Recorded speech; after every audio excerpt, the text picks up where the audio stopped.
Good morning student. आज आपके सामने क्लास +1 सब्जेक्ट हिस्ट्री चैप्टर 3 महाद्वीपों में फैला हुआ साम्राज्य रोम, इस विषय पर जो है डिस्कस किया जाएगा। सभी बच्चों ने जो है ध्यान पूर्वक सुनना है। रोमन सभ्यता के धार्मिक जीवन पर प्रकाश डालिए, यानी रोमन सभ्यता के अंदर धार्मिक जीवन लोगों का कैसा था।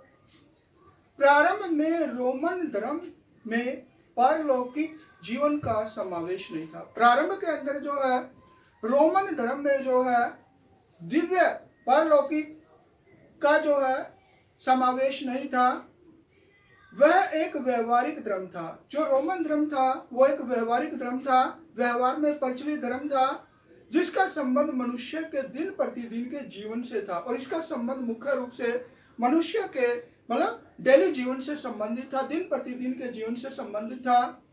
कालांतर में यहूदी, ईसाई धर्म इत्यादि का प्रभाव रोमन जीवन पर दिखाई देता। बाद में जो है इसके ऊपर जो है यहूदी, ईसाई धर्म का प्रभाव जो है बाद में इसके ऊपर जो इन धर्मों का प्रभाव भी जो है इसके ऊपर दिखाई देने लगा। इससे रोमन धर्म में जटिलता बढ़ी, जिससे रोमन धर्म के अंदर जो है कठोरता बढ़ गई, जटिलता बढ़ गई। संक्षेप में रोमन धर्म की विशेषताओं का उल्लेख निम्नलिखित प्रकार से किया जा सकता है। तो नीचे जो कुछ बातें दी गई है जिसके अंदर रोमन धर्म की विशेषताएं हैं। नंबर 1, ग्रह देवता।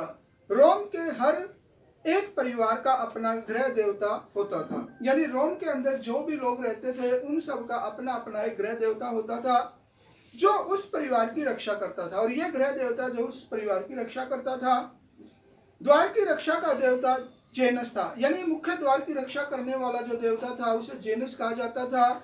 वेस्ता अग्नि का देवता था, और जो अग्नि का देवता था उसे वेस्ता कहा जाता था। इसे ग्रह देवताओं में सबसे ऊंचा स्थान प्राप्त था, यानी कि अग्नि के देवता को, वेस्ता को जो है सभी देवताओं में सबसे महत्वपूर्ण स्थान था। भंडार ग्रह का देवता पिनेटस था, और जो भंडार ग्रह है उसका देवता जो है पिनेटस था। संपूर्ण घर का देवता लोरेस था, और पूरे घर का जो देवता था वो जो है लोरेस था। परिवार का मुखिया प्रतिदिन ग्रह देवताओं की पूजा करता था। उस घर का जो मुखिया होता था, बड़ा बुजुर्ग होता था, वो जो है मतलब देवता की, ग्रह देवताओं की पूजा करता था। वह भोजन के समय उन्हें अन्न, मदिरा आदि अर्पित करता था। जब भोजन ग्रहण करते थे परिवार के सभी सदस्य, तो घर का मुखिया जो था वो जो अपने देवताओं को जो है अन्न वगैरह जो है ग्रहण करवाता था, मदिरा वगैरह जो है ग्रहण करवाता था। यूनानी देवताओं का आत्म सातीकरण, यानी यूनानी देवताओं का आत्म सातीकरण का मतलब यानी कि रोम के लोगों ने यूनानी देवताओं को स्वीकार कर लिया था। रोम वासियों ने यूनानी देवताओं को स्वीकार कर लिया था। जो आत्म सातीकरण है इसका मतलब यह है कि यूनान के देवताओं को भी जो है रोम के लोगों ने जो है स्वीकार कर लिया था, परंतु उनके नाम बदल दिए थे। लेकिन उन्होंने क्या किया था कि इनके नाम में बदलाव कर दिया था। जैसे यूनानी देवता जियस का नाम जुपिटर, तो यूनानी देवता जो जियस था उसका नाम जो है रोम के लोगों ने जो बदलकर जुपिटर रख दिया था। एथेना का नाम मिनर्वा रख दिया था। हरमीज का मरकरी नाम रख दिया था। रोमन के युद्ध का देवता मार्स था, और रोम के लोगों का जो युद्ध का देवता था वो मार्स था, जो यूनानियों के आरेस देवता के समान था। और जो यूनानियों का युद्ध का देवता था वो आरेस था, इसलिए उन्होंने जो है आरेस के स्थान पर जो है मार्स नाम रख दिया था।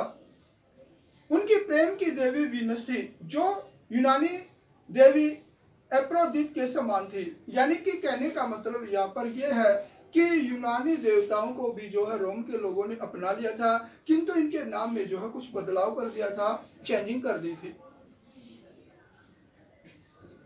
पोंटिफ अथवा धर्मार्थ। रोम में पुरोहितों का अलग से कोई वर्ग नहीं होता था, यानी कि जो धार्मिक क्रियाकलाप करवाते हैं उनका कोई अलग से वर्ग नहीं होता था। वह पंचांग आदि विषयों को भी प्रस्तुत करता था, यानी कि जो पोंटिफ या धर्माध्यक्ष होता था वो जो पंचांग आदि विषयों के ऊपर जो है अपने उपदेश देता था। वह जो है मजिस्ट्रेटों की भांति जो उसका चुनाव होता, क्योंकि ये कोई अलग से वर्ग नहीं होता था, पॉन्टिफ इसका जो है चुनाव होता था और वो पंचांग इत्यादि विषय के ऊपर जो अपना आदेश देता था। पुरोहित शुभ और अशुभ शकुनों पर विचार करते थे। जो पुरोहित होते थे, क्या शुभ है क्या अशुभ है, इन सब विषयों के ऊपर जो उसके द्वारा विचार किया जाता था एवं उसकी अनुमति के बगैर साम्राज्य में कोई भी महत्वपूर्ण काम करना आरंभ नहीं होता था। जब तक धर्माध्यक्ष या पॉन्टिफ मतलब आज्ञा नहीं दे देता था, उस समय तक राज्य के अंदर किसी भी प्रकार के धर्म से संबंधित कोई क्रियाकलाप नहीं हो सकते थे। जब उसकी अनुमति मिलती थी तभी जो है साम्राज्य के अंदर धर्म से संबंधित क्रियाकलाप होते थे। मंदिर प्राचीन देवताओं के प्रभाव स्वरूप रोमनों ने भी अनेक मंदिरों का निर्माण किया था, यानी कि दूसरी सभ्यताओं की भांति रोम की सभ्यता के लोगों ने भी जो है काफी मंदिरों का निर्माण कर लिया था तथा उनमें मूर्तियां स्थापित की और उनके अंदर जो है मूर्तियां स्थापित कर ली थी। जुपिटर का मंदिर साम्राज्य के सभी नगरों में था। जो जुपिटर था उसका मंदिर जो है लगभग हर नगर के अंदर जो है पाया जाता था। मिस्र के शासक फराओ के समान रोम के सम्राटों ने अपने देवता समान बताया, यानी कि जो मिस्र का शासक फराओ था उसने जो अपने आप को जो है देवताओं के समान माना। इसी तरह जो है रोम के सम्राटों ने भी अपने आप को जो है देवताओं के समान माना, समान बताया और मंदिर भी बनवाया, बहुत से मंदिरों का निर्माण भी करवाया। इन सभी मंदिरों में भव्य पूजा चलती थी तथा लोग वहां चढ़ावा भी चढ़ाते थे। जो मंदिर बनवाए गए थे उनके अंदर जो है रोम के अंदर लोग चढ़ावा चढ़ाते थे और जो है पूजा अर्चना वगैरह की जाती थी। धार्मिक उत्सव, रोमन अनेक धार्मिक उत्सव भी बनाते थे, जैसे कि आज भारतीय समाज के अंदर धार्मिक उत्सव बनाते हैं लोग। इसी तरह रोमन सभ्यता के अंदर भी जो है लोगों के द्वारा धार्मिक उत्सव मनाए जाते थे। वे अप्रैल में पशुपालक देवता के सम्मान में उत्सव मनाते थे। अप्रैल के महीने में जो है पशुपालक देवता के सम्मान के अंदर वे जो उत्सव मनाते थे। इसी प्रकार मई और अगस्त में कृषि से जुड़े उत्सव मनाते थे। इसी तरह जो है मई और अगस्त के अंदर कृषि से संबंधित उत्सव या त्योहार मनाते थे। दिसंबर मास में शक्ति के सम्मान में 7 दिन तक उत्सव मनाया जाता था। तो दिसंबर के महीने के अंदर जो है अपनी शक्ति के सम्मान के अंदर जो है राजाओं के द्वारा जो है 7 दिन तक त्योहार मनाए जाते थे। आगे देखिए, अगस्टस व उसके उत्तराधिकारियों के काल के रोमन साम्राज्य का वर्णन कीजिए। अगस्टस और उसके उत्तराधिकारियों से संबंधित विषय पर जो बताना है। अगस्टस का वास्तविक नाम ऑक्टेवियन था। तो जो अगस्टस था उसका वास्तविक नाम जो है ऑक्टेवियन था। उसे रोम की संसद ने अगस्टस व इम्परेटर की उपाधि दी। तो उसे जो है रोम की संसद के द्वारा जो है अगस्टस और इम्परेटर की उपाधि से सम्मानित किया गया। अगस्टस का अर्थ पवित्र तथा इम्परेटर का अर्थ है विजय सेनापति। तो इस तरह जो है अगस्टस का मतलब होता है पवित्र और इम्परेटर का अर्थ होता है विजयी सेनापति। उसने अगस्टस की उपाधि को अपना लिया। तो इसने जो अगस्टस की उपाधि को अपनाया ऑक्टेवियन के द्वारा और अपना कर जो अपना नाम स्वीकार कर खुद को प्रिंसेप्स अर्थात राज्य का प्रथम नागरिक कहलाया। इस तरह जो उसने अपनी ये उपाधि अगस्टस जो है मतलब अपना ली और उसके बाद जो है उसने जो है ये जो है राज्य का जो है प्रथम नागरिक कहलाया।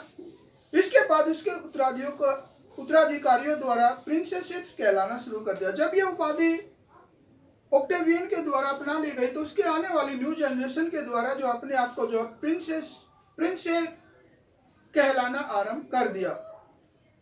यही कारण है कि 284 ईस्वी तक का काल प्रिंसिपेट युग के नाम से जाना जाता है। तो इस तरह से जो है इसके नाम से जो है इस युग को जाना जाता है।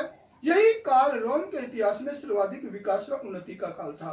तो जो अगस्टस का काल था वो जो है रोम के इतिहास के अंदर जो है बहुत ही महत्वपूर्ण था, स्वर्ण युग के समान था, विकास और उन्नति का काल था। अगस्टस ने 27 ईसा पूर्व से 16 ईस्वी तक शासन किया। इसने जो है 27 ईसा पूर्व से जो है 16 ईस्वी तक जो है शासन किया। ये जो है समय अगस्टस के शासन काल का था। अगस्टस के काल को रोम साम्राज्य का स्वर्णयुग कहा जाता है। तो इसके काल को जो है रोमन साम्राज्य का एक स्वर्णयुग की संज्ञा दी गई है। शांति, सुरक्षा, केंद्रीय प्रांतीय शासन, आर्थिक प्रगति, साहित्य व कला का विकास, सांस्कृतिक उन्नति के कारण इस साम्राज्य की प्रतिष्ठा में निरंतर वृद्धि हुई। यानी इसके साम्राज्य के अंदर, इसके काल के अंदर जो है हर तरह से डेवलपमेंट हुआ, हर तरह से विकास हुआ, आर्थिक प्रगति के अंदर, साहित्य के अंदर, सांस्कृतिक के अंदर, यानी कि हर तरह के जो है इसके काल के अंदर विकास हुआ, जिसकी वजह से जो है इसके साम्राज्य की प्रतिष्ठा में, मान सम्मान में बढ़ोतरी हुई। इस विकास का एक कमजोर पक्ष यह रहा कि इस दौरान रोमवासी विलासिता, आरामपरस्ती तथा भ्रष्ट आचरण पर आधारित जीवन जीने लगे। इसके प्रतिष्ठा का युग रहा, लेकिन जो इसके शासन काल में एक बहुत बड़ी कमजोरी थी कि लोग जो है मतलब विलासिता का जीवन व्यतीत करते थे, आरामपरस्ती जीवन व्यतीत करते थे, भ्रष्ट थे। परंतु इसके लिए अगस्टस स्वयं कहीं जिम्मेवार नहीं था, लेकिन इन सारी परिस्थितियों के लिए अगस्टस को जिम्मेवार नहीं ठहराया जा सकता। अगस्टस की मृत्यु के बाद उसके 4 उत्तराधिकारियों ने राज्य किया। यानी अगस्टस की मृत्यु के बाद उसके 4 उत्तराधिकारी हुए, उन्होंने राज्य किया।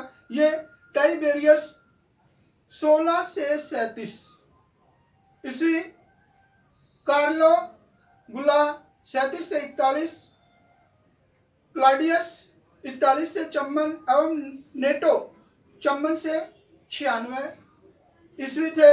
ये सभी अयोग्य थे। तो ये जो इतने बढ़िया शासक नहीं थे, अयोग्य थे, जिसके कारण इस साम्राज्य की स्थिति लगातार खराब होती गई, जिसकी वजह से अगस्टस के राज्य की जो स्थिति लगातार कमजोर होती रही, खराब स्थिति हो गई।